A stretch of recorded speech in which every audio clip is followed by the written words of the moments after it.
The room that we were in, the studio has many different studio rooms. The one that we were in was the main one, and it was quite large. You could fit almost a small band in there. But we would just use one corner of it right in front of the window. It's kind of like a fish tank, where the engineers and the director and stuff are on the other side of the window, and you're on the inside. With the mics hanging down, you got your music stands with your scripts. And then in front of you is the TV monitor, where they would play the scenes from the game. Now, they didn't have all the scenes from the game. Okay. Some of them hadn't been made yet. So that's why sometimes if you hear a line in the game where it seems like a pretty casual situation, but the character is like, okay, are you ready? Let's go! Because the line before that was that kind of excitement. But actually, when you see it in the game, it's like, why are you yelling? We didn't see the visual. We didn't get enough information to really know the scene. And so sometimes, things kind of fall through the cracks of just what exactly is the voice for. And then as far as retakes, basically if the director doesn't like something or it doesn't fit the timing, then they just say, okay, let's do it again. And you just quickly do it again.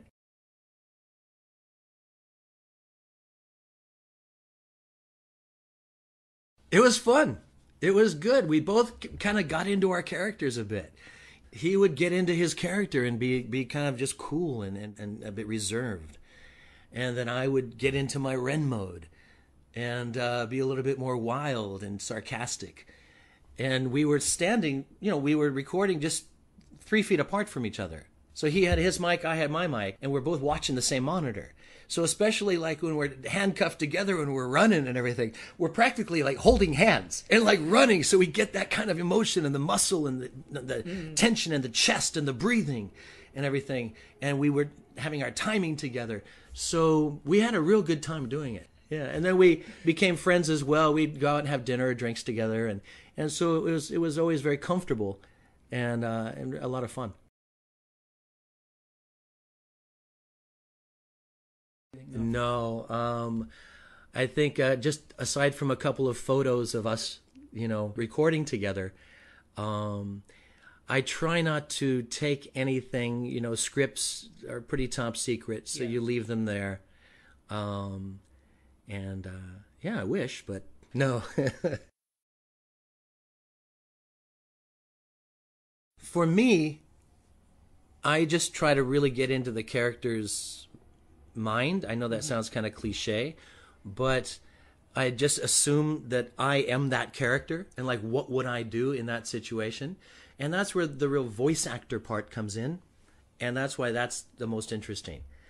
Also, I like to change my body movements. So like with Fukuhara-san, I would kind of bring my arms in and my shoulders in and be in a little type of fetal position as I was speaking, and I would get down and look up at the mic.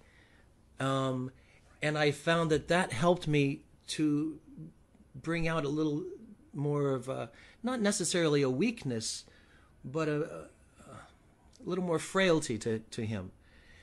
And Guizan, I would stand up straight, and I wouldn't open my mouth much. And I would just kind of get steely-eyed and just kind of pissed off. And I found that helped me to do that voice.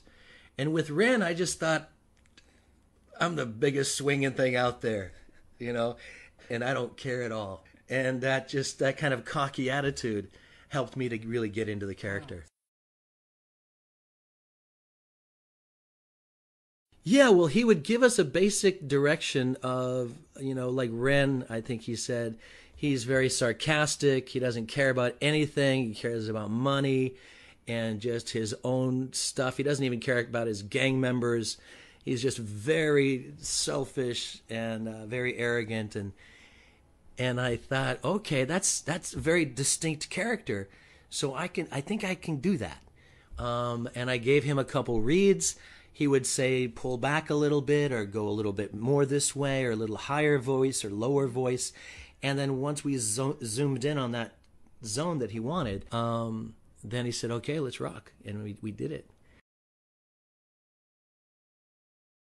I had 2 very strong feelings.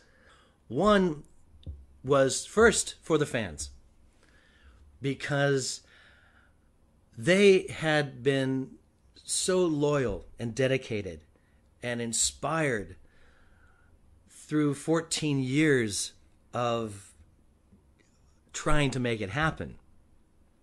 And the fans had formed such a bond with each other and created so many blogs and podcasts and websites and things. And after 14 years of nothing happening, still growing stronger and stronger. And that just amazed me. And so that the game was being made for them was just on the top of my list of happy things. Secondly, if my characters would continue, or if I could even do a new character just to be part of it, I was ecstatic.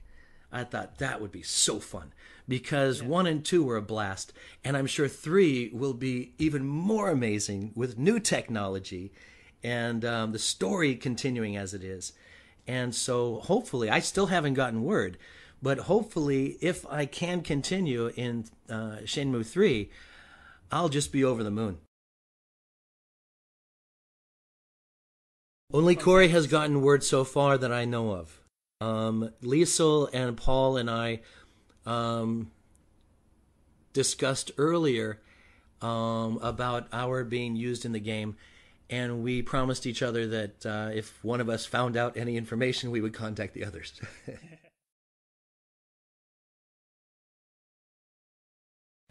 He better, because the poor guy was jumping on the boat, and just before that he hurts his leg, and he was right there. He's good, strong, dependable. You want him in the fight, but he gets hurt and left on the docks.